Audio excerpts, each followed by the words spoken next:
Another man's done gone. Seo or an sean or an tradiisiúnta. Chosí mé ceol an or an seo beidir 5 bliain ó hen. Ní listen cá fuair mé an oran.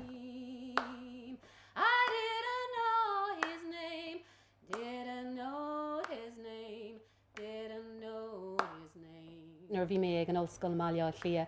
Bhí mé ceol oran de gachinal is tóca. Bhí mé ceol gachinal oran ó heh ceol tíreadá is tóca in Gaeilge agus i Merle. Agus an sin chosí mé ag éisteach le na gormacha. Agus is tóca ag an am sin ar bhí mé sna luamh fichidí. Bhí mé ag éisteach le na gormacha clasicacha. Daoine cosú le Bessie Smith agus Mar Rainey, Lil Green.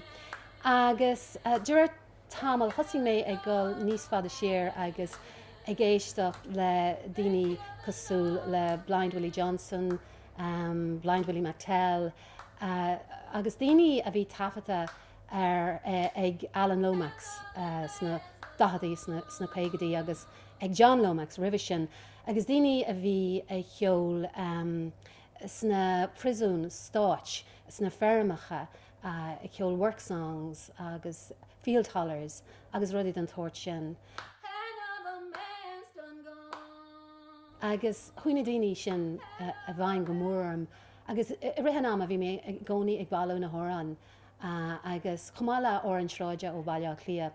A bhí sin anam cabbéirbí is tócha mar sas críleir na carach mé ó dóchas.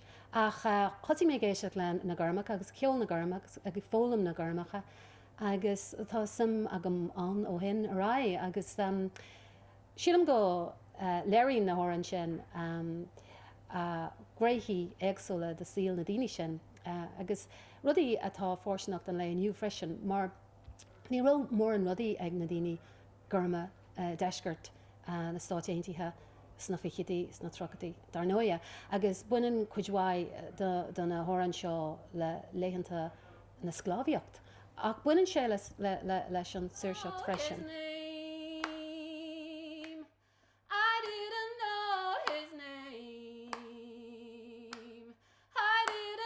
Na daoine a chum na hóran sin, ba hí na daoine has suas agus a rá táid beo, táid tábhaach. Ní roisiad sásta líisias agus sláánú sios tríos na scoiltena mar dearfa. Agus is léir go roisiad beo mar tá na hóran an go fáil mar na hóran agus tá siad ínta cógteach ar fad. Another man's done gone, another man's done